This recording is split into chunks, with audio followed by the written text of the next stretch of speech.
Halo semuanya guys, kembali lagi sama gue Aldo di Detektif Aldo. Dan di video kali ini gue mau ngebahas soal sesuatu yang udah lama sekali ya tidak gue bahas, yaitu soal kriminal yang menghilangkan nyawa seorang atlet olimpiade asal Amerika Serikat yang terkenal banget pada masanya. Seorang tokoh yang bisa dibilang berjasa dalam memperkenalkan olahraga ski ke masyarakat Amerika Serikat juga. Dan kasus kriminal satu ini juga pelakunya bukan seorang yang serem, psikopat atau kayak gimana ya, tapi yang jadi pelakunya ini adalah pacar atau pasangan kumpul kebonya si korban sendiri. Dan si pacarnya ini juga adalah penyanyi dan juga selebriti yang terkenal juga pada masanya karena emang cakep dan ya suaranya bagus. Dan ini adalah kasus pembunuhan seorang atlet ski Amerika Serikat Spider Sabih yang dilakukan oleh pacarnya sendiri, penyanyi asal Prancis yang punya nama Claudine Longet. Sebuah kasus yang sampai sekarang pun masih dipermasalahkan banyak netizen di barat sana. Karena setelah terbukti menghilangkan nyawa si Spider Sabih, Claudine ini cuma dikasih hukuman 30 hari penjara. Lu bayangin. Kayak field trip ya, enak banget ya. Let's begin the case guys. I lost myself. I waited still for a glimmer to arrive. I know it will. Oke, sudah lama sekali kayaknya kita nggak bahas kasus kriminal yang kayak gini. Dan di video ini akhirnya gue kembali lagi sama sebuah kasus menarik yang terjadi di tahun 70-an. Yang dimana ada atlet ski disikat sama pacarnya sendiri. Dan sampai sekarang pun si pelakunya ini masih hidup sampai sekarang. At least terakhir kali ditemukan masih hidup. Nah kayak biasa, kalau ngomongin kasus kayak gini, gue bakal mulai dari profil tokoh yang ada di kasusnya dulu. Dan di sini kita harus kenalan dulu sama Claudine Georgette Longet atau biasa dikenal dengan nama Claudine Longet. Seorang perempuan yang lahir pada tanggal 29 Januari 1942 di Paris, Prancis. Kedua orang tuanya ini datang dari background yang science banget, yaitu dari pekerja di pabrik alat X-ray dan juga dokter. Tapi buat si Claudine sendiri, dia ini lebih tertarik di dunia seni yang lebih tepatnya itu dari sisi teater bisa dibilang. Karena dia suka nyanyi, suka dansa, dan suka acting. Makanya dari umur belasan pun si Claudine ini udah tampil di mana-mana. Dan bahkan di umur ke-17 itu dia itu udah muncul di televisi Prancis buat tampil.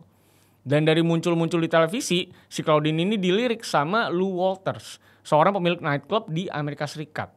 Dan kalau misalnya kalian agak bingung kenapa dia di Amerika tapi namanya Walters, ini orang tuh lahirnya di Inggris. Makanya namanya Inggris banget. Nah, tapi singkat cerita, setelah dilihat sama si Lou Walters kalau dia punya potensi, akhirnya si Claudine ini direkrut sebagai showgirl alias penari yang ngeramein acara atau pagelaran gitu. Dan waktu itu dia dibawa ke Tropicana Hotel and Resort yang ada di Las Vegas. Dan dari sinilah si Claudine ini menemukan tuh percikan-percikan kesuksesan dalam hidup dia. Karena selain bisa pindah ke Amerika yang emang secara entertainment itu gila-gilaan banget di Las Vegas, di sini si Claudine juga bisa ketemu sama salah satu legenda terbesar yang ada di industri musik Amerika Serikat. Yang bukan lain adalah Andy Williams. Dan kalau lu nggak tahu Andy Williams itu siapa, dia itu yang nyanyi It's the Most Wonderful Time of the Year. Yang biasanya lagunya tuh disetel di mall-mall kalau lagi menuju hari Natal. Nah, kenapa bisa ketemu sama si Andy Williams? Karena waktu itu mobil si Claudine ini rusak. Dan kebetulan ada si Andy dan dibantuin lah tuh dia. Dan dari insiden mobil rusak tersebut, si Andy sama si Claudine ini jatuh cinta. Dan akhirnya menikah di tahun 1961. Dengan perbedaan umur yang cukup jauh pastinya. Karena si Andy itu umurnya waktu itu udah 32 tahun. Sedangkan si Claudine sendiri masih 18 tahun. Itu kalau sekarang artis ada yang begitu pasti dirujak sama netizen. Kecuali Leonardo DiCaprio.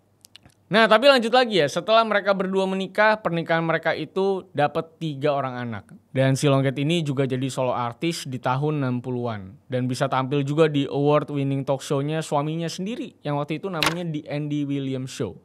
Dan pastinya dengan punya suami Andy Williams, dia juga jadi berteman sama seorang Robert Kennedy dan juga istrinya. Presiden Amerika Serikat, ngeri koneksinya kan. Dan bahkan si Claudine sama Andy Williams itu hadir dan udah sempat ngerencanain buat dinner bareng sama Robert Kennedy setelah ngasih pidato kemenangan Pilpres Amerika 1968. Tapi seperti yang kita tahu, Robert Kennedy kan disikat ya setelah pidato di Ambassador Hotel Los Angeles. Nah, tapi lewat 2 tahun dari kejadian tersebut, si Claudine ini memutuskan buat pisah sama Andy Williams. Walaupun mereka tetap ngejaga hubungan baik dan tetap ketemu sama 3 anak mereka secara rutin dan pokoknya pisahnya dalam keadaan yang baik-baik lah bisa dibilang. Karena walaupun udah pisah pun mereka ini belum bercerai dan bahkan si Claudine ini masih sempat masuk jadi bintang tamu di The Andy Williams Christmas Show tahun 1972. Tapi walaupun hubungannya sama Andy Williams itu masih baik, cuman 3 tahun setelah pisah, si Claudine ini deket lagi sama orang baru yang adalah atlet ski dari timnas Amerika Serikat. Si atlet ini adalah Vladimir Spider Sabih, seorang pria Kroasia Amerika yang gokil banget skill skinya pada saat itu. Dan terlebih lagi emang maco banget gitu dia orangnya. Dan sama si Spider Sabih ini, itu juga dia cukup cepet yang namanya perkembangan tuh hubungan antara keduanya. Dan kebetulan si Claudine juga jadi sering tinggal di rumahnya si Sabih yang ada di Aspen, sebuah daerah yang emang jadi tempat ski juga di Colorado. Makanya dengan hubungan dia yang semakin dekat sama si Sabih ini, si Claudine ini akhirnya bisa mengakhiri hubungan pernikahan dia sama Andy Williams secara formal di tahun 75. Dan dia juga dapat uang settlement itu sebesar 2,1 juta dolar pas resmi bercerai. Which uang segitu besarnya bukan main di tahun segitu. Bahkan sampai sekarang juga masih gede banget. Mungkin sekitar berapa? 3M mungkin ya. Nah, tapi dari hubungan mereka yang mulai makin dekat dan udah tinggal bareng, di saat yang bersamaan hubungan mereka itu nggak berkembang. Maksudnya buat jadi suami istri itu kayaknya nggak ke situ gitu arahnya. Karena seperti biasa lah ya, yang namanya atlet, ganteng, duitnya banyak, temennya banyak, pasti liar banget ya. Pada zaman itu ya di Amerika, kalau di Indonesia mah aman aja gitu ya. Tapi di Amerika lagi gila-gilanya gitu. Jadi walaupun si Claudine ini bisa dibilang udah kumpul kebo sama si Sabih, tapi di saat yang bersamaan si Sabih ini juga hobinya dugem. Terus party, terus dugem, terus party lagi. Dan karena dia juga emang terkenal, akhirnya yang party yang dia samperin juga isinya ngeri-ngeri dan gitu pokoknya ya. Apalagi daerah Aspen di tahun 70-an itu juga lagi penuh sama wabah kokain. Jadi makin wancur. Makanya di saat itu muncul tuh rumor kalau si Sabih ini ngerasa kurang demen sama si Claudine. Karena kan dia pasti ngomel-ngomel mulu kalau lakinya party-party sama ciwi-ciwi. Udah gitu kemungkinan besar juga di dalam pestanya doi pasti ngobat gitu dengan keadaan Aspen yang juga lagi banjir kokain. Dan waktu itu juga si Claudine rumornya udah mau diputusin sama si Sabih. Karena udah mah dia gak mau ngelanjutin hubungannya. Rumornya si Sabih juga agak terganggu sama anak-anaknya si Claudine ini. Karena kan pasti kudu ngurusin ini itu gitu ya. Kudu bagi waktu, pura-pura sayang gitu kan mungkin kan. Gak ada lah ya sih dikatanya. Sampai ke tanggal 21 Maret 1976. Waktu itu si Sabih itu baru pulang ke rumahnya setelah latihan ski di daerah Aspen. Dan dia itu lagi mau mandi katanya. Tapi waktu dia mau mandi, tiba-tiba doi diapain? Ditembak sama si Claudine. Pakai imitasi pistol Luger yang pelurunya itu kaliber 22. Waktu itu, si Claudine ini langsung nelpon ambulans. Dan seorang petugas kepolisian bernama William Beltridge itu juga datang ke TKP dengan keadaan si Sabih ini udah terkapar dan sekarat. Si Sabih juga dinyatakan meninggal waktu dia masih ada di jalan ke rumah sakit setempat. Nah, cerita serunya nih dimulai dari ini, penembakan itu gitu ya. Waktu berita-berita itu udah mulai tersebar kemana-mana soal penembakan yang terjadi. Dan si Claudine ini ngeklaim kalau dia itu secara gak sengaja nembak waktu dia lagi diajarin cara pakai pistol tersebut sama si Sabih. Walaupun ya ini sangat-sangat meragukan gitu ya klaimnya ya. Dan dia juga sempat dicibir juga sama keluarganya dan juga rekan-rekannya si Sabih. Dan dia juga dapat banyak penolakan waktu dia datang ke pemakamannya si Sabih di California. Dan jelas kematian si Sabih ini juga jadi kasus hukum. Karena di tanggal 8 April 76 si Claudine ini udah didakwakan atas pembunuhan tidak disengaja sama pengadilan Aspen. Di sepanjang masa pengadilannya ini si Claudine juga tetap bersikukuh kalau dia itu nembakin peluru dengan tidak sengaja. Dengan pembelaan kalau dia waktu kejadian itu dia gak sengaja menemukan yang namanya replika pistol Luger punyanya si Sabih. Dan diduga kalau si Claudine ini sempat bercanda sambil ngarahin pistol tersebut ke Sabih sambil ngomong bang bang gitu. Tapi malah ketembak beneran. Udah gitu dari rumor itu juga muncul rumor yang sempat gue bilang tadi. Karena kata teman-temannya si Sabih, gaya hidup bebas si Sabih yang masih suka party sana sini itu gak cocok sama si Claudine yang udah punya 3 anak. Walaupun ini masih jadi rumor doang sampai saat ini. Tapi katanya itu adalah awal dari penembakan itu. Dalam pengadilannya, si Claudine juga bilang kalau dia ini sebenarnya lagi diajarin buat pakai pistol karena dia mau ditinggal si Sabih yang mau dinas keluar kota. Supaya buat jaga-jaga di rumah ceritanya kan. Nembak beruang salju mungkin gitu kan. Tapi waktu dia dikasih tahu kalau pistolnya lagi di mode safety dan gak bakal bisa nembak, ternyata pistolnya malah nembakin peluru 22 kaliber ke arah si Sabih. Saksi yang ada di pihak si Claudine bilang kalau kejadian tersebut memungkinkan buat terjadi karena mekanisme keamanan pistolnya itu terlalu banyak pelumasnya. Yang akhirnya memungkinkan si pistol tersebut itu buat nembak secara tidak sengaja. Banyak kejanggalan yang terjadi di proses peradilan si Claudine ini. Karena di saat itu pistolnya nggak pernah dibawa ke pengadilan karena kesalahan pas lagi ngumpulin barang bukti. Udah gitu si Claudine yang diduga punya buku diary juga nggak dibawa ke pengadilan buat jadi barang bukti pendukung lain. Dan proses yang paling kocak dari proses ini adalah waktu tes darah si Claudine ini nunjukin kalau dia tuh lagi positif menggunakan kokain pada hari itu. Tapi karena waktu itu katanya pengambilan darahnya bukan dari perintah pengadilan, akhirnya bukti yang udah ada di depan mata itu nggak bisa dipakai dan jadi invalid bagi persidangan. Jadi nggak dianggap aja itu bukti yang udah konkret kalau ini orang tuh sebenarnya lagi dalam pengaruh narkoba gitu. Dan lu mau tahu apa yang paling janggal dari kasus ini? Hasil persidangannya. Karena dari semua kejanggalan yang terjadi di proses peradilan, si Claudine ini cuma dihukum selama 30 hari penjara dan juga denda sebesar 250 US dollar. 5 juta rupiah.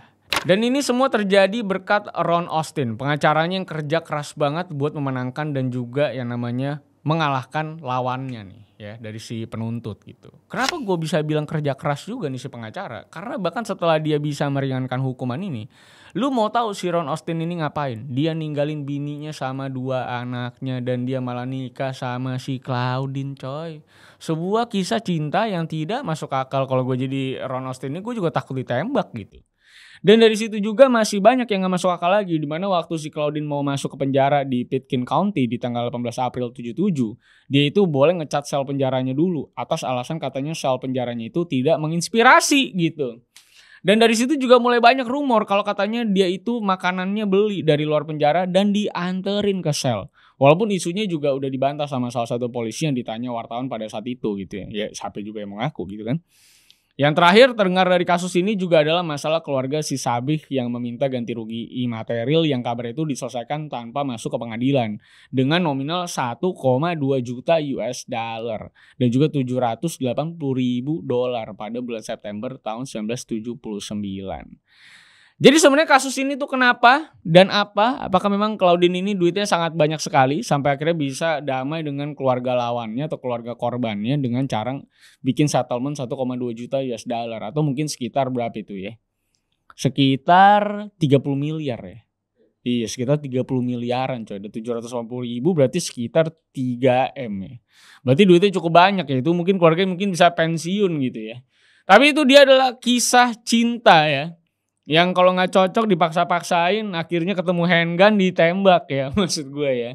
Tapi gokil sekali memang, tapi kadang-kadang kalau persidangan itu kan kita lebih baik gitu ya melepaskan mereka yang bersalah daripada menangkap yang tidak bersalah. Jadi mungkin itu yang dipakai sama hakimnya sebagai basis dari putusannya. Kalau memang ini sidang benar-benar berjalan tanpa ada kekotoran sedikit pun. Tapi kalau kita lihat ada settlement di akhir, rasanya ada banyak hal yang terjadi di persidangan ini yang sampai detik ini itu masih jadi misteri. Kenapa pelakunya cuma ditangkap selama 30 hari dan nikah sama pengacaranya. Ya kan? Itu dia adalah kasus kriminal yang sudah lama saya tidak bahas. Nanti saya akan bahas lagi soal ini penculikan rakyat-rakyat Cina yang diculik ke Kamboja untuk jadi admin judol ya. Itu seru banget, nanti gue akan bahas itu ya, lagi gue tulis di skrip, tungguin aja. So terima kasih udah nonton sampai akhir ya. Jangan lupa like, share, subscribe, follow gue di @rivalsantosa. Sampai jumpa di kasus-kasus berikutnya. Masih banyak kasus yang bisa kita bahas, so see you on the next case guys. I lost myself. I waited still for a glimmer to arrive. I know